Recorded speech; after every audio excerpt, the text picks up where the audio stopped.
अभी हाल ही में राहुल गांधी चूंकि श्रीनगर में रहे और इस दौरान उन्होंने एक प्रेस कॉन्फ्रेंस के दौरान बड़ी प्यारी बात बोली। राहुल गांधी ने कहा कि जम्मू कश्मीर के लोग उन्हें केवल अच्छे नहीं लगते हैं बल्कि वो वहां के लोगों से मोहब्बत करते हैं। और अगर वाकई में राहुल गांधी जम्मू कश्मीर के लोगों से मोहब्बत करते हैं तो क्या वो नेशनल कॉन्फ्रेंस के मैनिफेस्टो के साथ खड़े होते हैं जो जम्मू और कश्मीर को अलग अलग भेदभाव वाली राजनीति में तौलते हैं।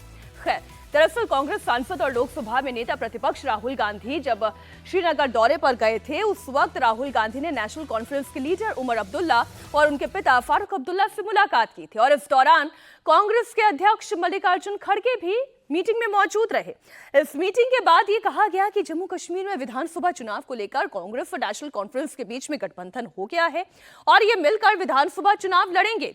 साथ ही नेशनल कॉन्फ्रेंस ने अपना मैनिफेस्टो भी जारी कर दिया। अब नेशनल कॉन्फ्रेंस के इसी मैनिफेस्टो को लेकर अमित शाह कांग्रेस को घेर रहे हैं और उनसे 10 सवाल पूछ रहे हैं। तो आपके लिए जानना जरूरी है कि नेशनल कॉन्फ्रेंस के मैनिफेस्टो में आखिर ऐसा क्या है जिससे लेकर इतने सवाल खड़े हो रहे हैं। सोशल मीडिया पर इस मैनिफेस्टो को भी अमित शाह ने शेयर किया। पॉइंट वाइज सवाल पूछे हैं। आइए अब नेशनल कॉन्फ्रेंस का वो मैनिफेस्टो भी फटाफट आपको दिखा देती हूं कि आखिर इस मैनिफेस्टो में ऐसा क्या है जिससे गृह मंत्री अमित शाह कांग्रेस पार्टी पर हमलावर हैं। राष्ट्रवाद को लेकर कांग्रेस पार्टी पर सवाल खड़े कर रहे हैं, चुनौती दे रहे हैं। पहला पॉइंट देखिए इस मैनिफेस्टो का, we strive to restore 370-35 and statehood as prior to August 5, 2019, यानी कि हम धारा 370-35 को बहाल करेंगे और 5 अगस्त 2019 से पहले की तरह पूर्ण राज्य बनाएंगे। और ये कब होगा?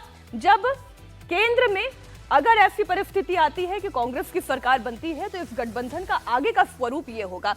अब दूसरा सवाल आप देखिए, दूसरा सवाल क्या है जो मैनिफेस्टो में है, जो अमित शाह के उन सवालों को जन्म देता है।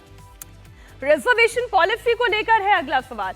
मैं आगे का पॉइंट आपको दिखाऊं लेकिन उससे पहले आपको समझना होगा उमर अब्दुल्ला के उस बयान को जो धारा 370 और 35A को बहाल करने से जुड़ा हुआ है, जो ये बताता है कि अब्दुल्ला फैमिली की 370 को लेकर राय क्या है।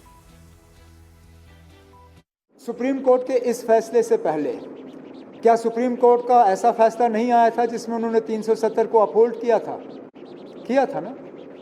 तो अगर इससे पहले 3 बार सुप्रीम कोर्ट के तरफ से 370 को अपहोल्ड किया जा सकता है और उसके बाद इस फैसले से वो 3 फैसले बदल गए, क्या हम ये उम्मीद नहीं कर सकते हैं कि कल को ऐसे हालात बनेंगे जबकि सुप्रीम कोर्ट का ये फैसला जो है आने वाला कोई सुप्रीम कोर्ट उसको चेंज करे?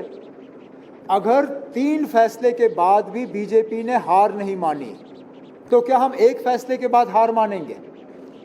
हमने कभी ये नहीं कहा कि रातों रात हम ये कर पाएंगे, लेकिन हम ये लड़ाई छोड़ने के लिए भी तैयार नहीं हैं।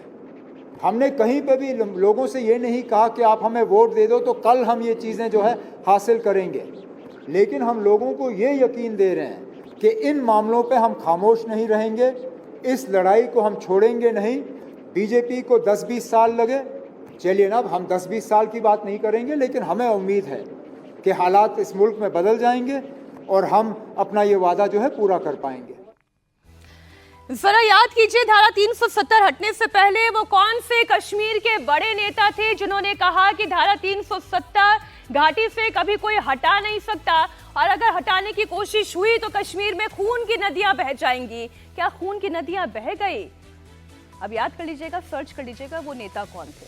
खैर, आपने सुना उमर अब्दुल्ला ने क्या कहा। वो अनुच्छेद 370 की बहाली के लिए काम करेंगे, इसके लिए लड़ेंगे और कह रहे हैं कि इसके लिए वो ज्यादा वक्त नहीं मांगेंगे और ना ज्यादा वक्त लगेगा। ऐसे में राहुल गांधी और कांग्रेस को इस मुद्दे पर जवाब तो देना ही पड़ेगा कि क्या वो भी उनके इस मैनिफेस्टो के साथ खड़े होते हैं, क्योंकि अलायंस का मतलब तो यही होता है।